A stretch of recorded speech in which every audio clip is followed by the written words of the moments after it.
जय हिंद, जय भारत, जय श्री राम। आज का विषय है मनुस्मृति के ऊपर कुछ भी कहें। हम सभी से निवेदन करते कि आप लोग कुछ भी कहें, बहुत सोच समझ करके कहें। हमारे समाज में बहुत से ऐसे लोग हैं, मनुस्मृति का नाम सुने हैं, लेकिन मनुस्मृति के बारे में कुछ भी नहीं जानते। उनको ये भी नहीं पता है कि धरा धाम पर अब तक कुल इस कल्प में कितने मनु हुए, ये भी नहीं जानते। और फिर भी मनुस्मृति के खिलाफ बात करते जा रहे हैं। मनुस्मृति का देन नहीं जानते कि मनुस्मृति का देन क्या है। तो देखो, इस सब के बारे में जानना चाहिए, या किसी का आलोचना करने के पहले जानना चाहिए। किसी का प्रशंसा हो या उसका बहिष्कार हो, प्रशंसा करे या कुप्रशंसा करे, उसका निंदा करे। निंदा स्तुति के पहले जानना है कि निंदा के योग्य है या नहीं है, स्तुति के योग्य है या नहीं है। बिना जाने समझे न तो किसी का स्तुति करे और न तो किसी का निंदा करे। मनुस्मृति का लोग आजकल निंदा करते जा रहे हैं, लेकिन मनुस्मृति किसने लिखा, क्यों लिखा, उसका मूल सिद्धांत क्या है, लेखक उसके कौन है और कितने मनु हुए, ये भी लोग नहीं जानते। लेकिन केवल सुन लिए सुनी सुनाई बात कि मनुस्मृति तो मानव के लिए ठीक नहीं है, मनुवादी सिद्धांत गलत है, बस इतना लोगों को पता हो गया। सुन लिए, बस सुनी सुनाई बात रटने लगे। जैसे कहावत है, किसी ने कह दिया भाई कौवा कान लेके चला गया, जिसको गुजराती में लोग कहते कागड़ा। कागड़ा कान लेके चला गया, लेकिन कान तो पहले देखो भाई, कान लेके कौवा गया कि हमारे पास ही है कान। कान को पहले स्पर्श करके देख लो कान है या नहीं, तब कौवा के पीछे भागो, नहीं तो समय आपका खराब होगा, आपका शरीर बर्बाद होगा। तो देखो, मनुस्मृति में क्या है उसको जानो समझो, तब जा कर के मनुस्मृति का निंदा करो। देखो, पहले आप लोग ये जानो कि मनु कुल अब तक कितने हुए इस कल्प में। कल्प तो कितने बीत गए, ये सृष्टि का कार्यक्रम चलता ही रहता है परमात्मा के द्वारा। तो देखो, इस कल्प में 7 मनु अभी हुए हैं, अभी इसके आगे 7 मनु और होने वाले हैं। तो देखो, ये मनवंतर जो चल रहा है वैवस्वत मनु का चल रहा है, और कुल मनु अब तक हुए हैं जिनका आप लोगों को नाम बता रहा हूँ। पहला मनु हुए थे स्वयंभू मनु, फिर हुए थे स्वरचिस उत्तम, तीसरा, चौथा तामस, पांचवा रेवत, छठवा चाक्षसु और 7वां मनु है स्वयंभू। ये वैवस्वत मनु जी महाराज, उनके द्वारा ये लिखा गया मनुस्मृति है।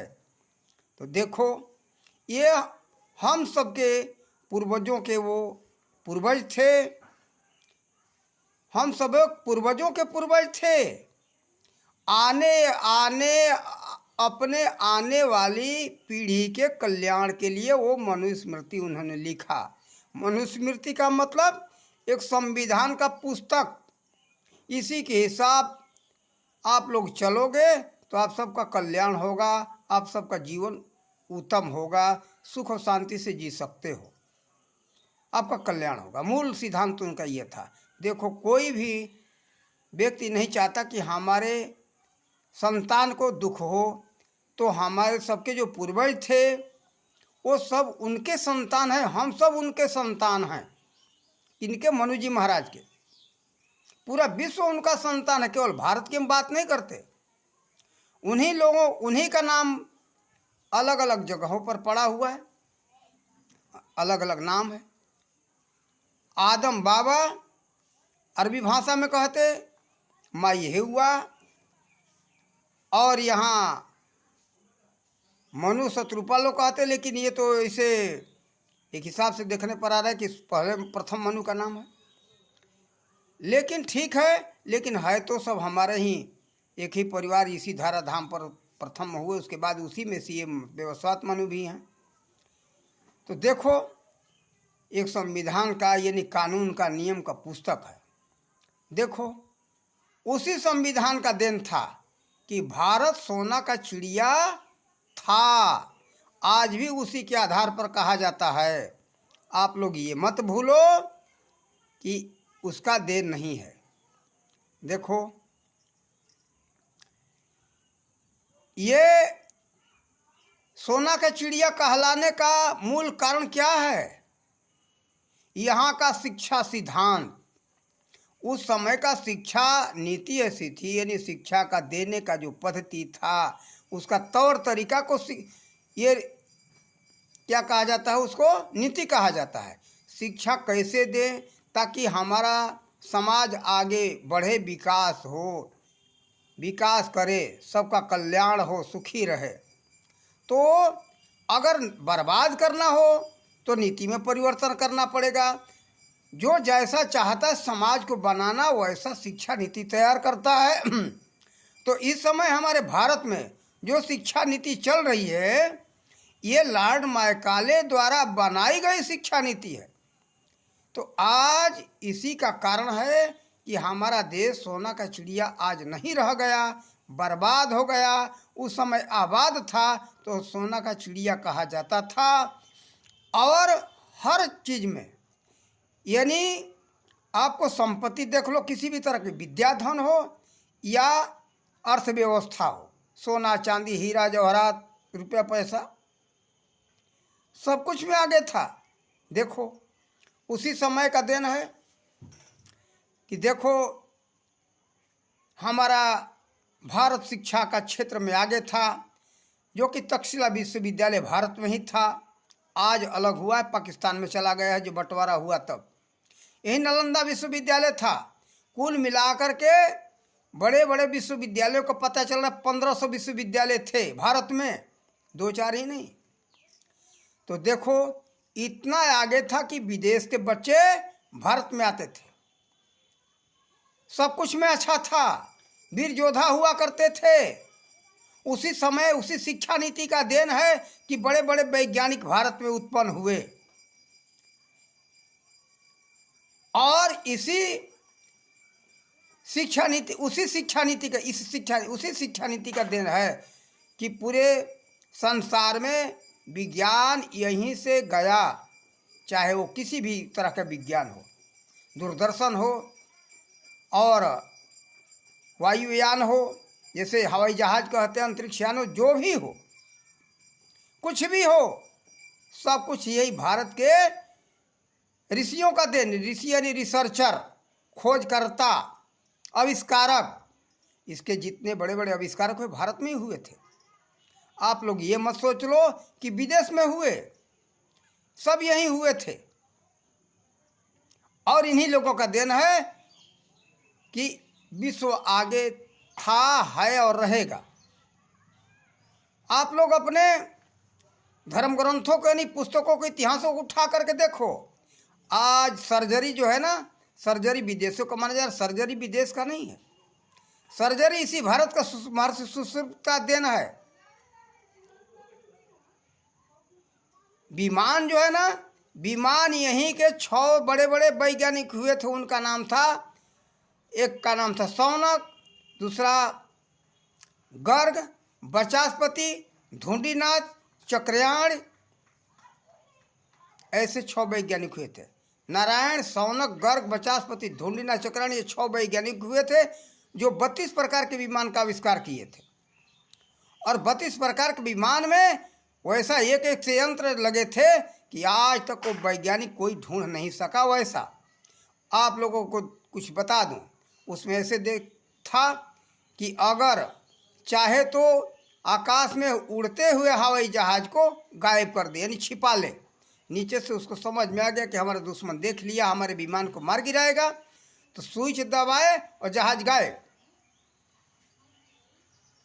दूसरा था अस्तबद्धक, यानी बेहोश करने वाला। पीछे से कोई आक्रमण करने के लिए जहाज लेकर के आ रहा है, चाहे तो स्विच दबाया और उस पीछे एक नली लगी रहती थी, गैस निकला पीछे वाले जहाज पर लगा और उसमें के सभी लोग बेहोश हो गए। अगर जलाना चाहा तो जला भी दिया। ऐसे ऐसे यंत्र थे, आज तक इस पर अभी कोई वैज्ञानिक विश्व का शोध अभी नहीं कर पाया है। शोध चल रहा है और शोध करके चाहेंगे तो सब लोग प्राप्त कर लेंगे, ऐसी बात नहीं है। लेकिन हाँ, अभी विज्ञान बहुत पीछे है, आगे नहीं है। क्यों सोच रहे हो कि विज्ञान आगे है, विज्ञान का युग है? और नई चीज़ नहीं, विज्ञान का तो ये सृष्टि ही चल रहा है विज्ञान से। आप लोग का शरीर कैसे बन गया? सारी व्यवस्थाएं देखने का, सुनने का, या किसी चीज़ को कड़क हो काट करके खाने का अलग से कोई वैज्ञानिक यंत्र लगाया है क्या? आपके अंदर ही लगा हुआ है। शरीर को ठंडा और गर्म करने के लिए इसमें यंत्र लगा हुआ है, तब आपका शरीर, हमारा शरीर चल रहा है।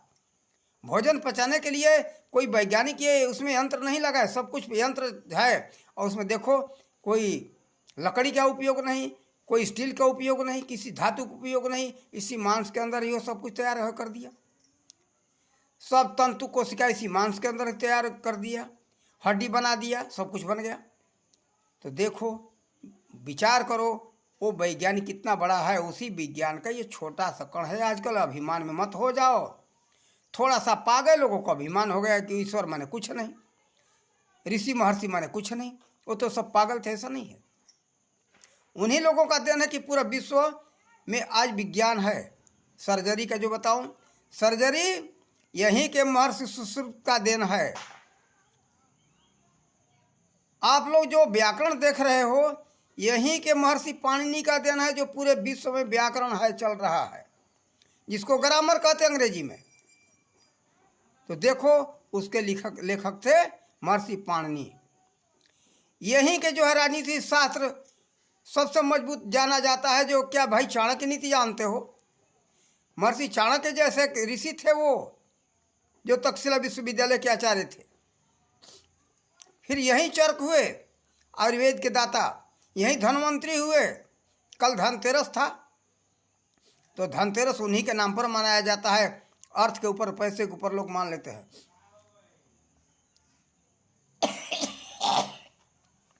ऐसा नहीं है।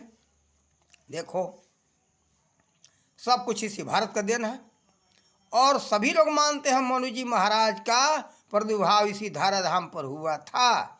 इसी धाराधाम पर आए थे, पवित्र भूमि है ये। और जितने विज्ञान के सूत्र हैं, आप सब लोग देख लो कि मूल जो विज्ञान के सूत्र हैं, सब बद्रीनाथ धाम में ही लिखा गया है। जितने बड़े बड़े धर्म ग्रंथों का रचना हुआ है, बद्रीनाथ धाम में ही हुआ है। बद्रीनाथ कई विदेशों में नहीं, इसी भारत में है, उत्तराखंड में है। अभी आज उत्तराखंड हुआ, थोड़ा दिन पहले, बहुत पहले नहीं था, 20 वर्षों के लगभग हो गया होगा। ये इसी बिहार और उत्तर प्रदेश पहले दोनों एक थे। उसका उस समय नाम था इसका संयुक्त प्रांत। उसी में से 2 भाग बट गए, उत्तर प्रदेश बिहार, और उत्तर प्रदेश में एक भाग बट गया उत्तराखंड। उसी उत्तराखंड में है, भारत में ही वो स्थान, कहीं बाहर नहीं है। तो देखो, यही भारत में ही सभी कुछ का खोज हुआ है, कहीं विदेशों में नहीं हुआ है। और सब कुछ का अलग अलग जगह स्थान होता है। कौन सा पौधा कहाँ अच्छा उपज होगा, कौन सा फसल कहाँ अच्छा उपज होगा, मिट्टी के हिसाब से होता है, जलवायु के हिसाब से होता है। तो हमने शोध किया तो देखा कि बद्रीनाथ धाम ही अति उत्तम है। अधिक जो धर्म ग्रंथों का, वैज्ञानिकों का वहीं जमौड़ा रहा है, जो ऋषि के नाम से जाने जाए, ऋषि यानी रिसर्चर, खोजकर्ता, अनुसंधानकर्ता। तो देखो, ऐसे विश्व में हर जगह हुए हैं, लेकिन अधिकांश वैज्ञानिकों का केंद्र रहा है वही। आप लोग अपने इतिहास को उठा करके देखो,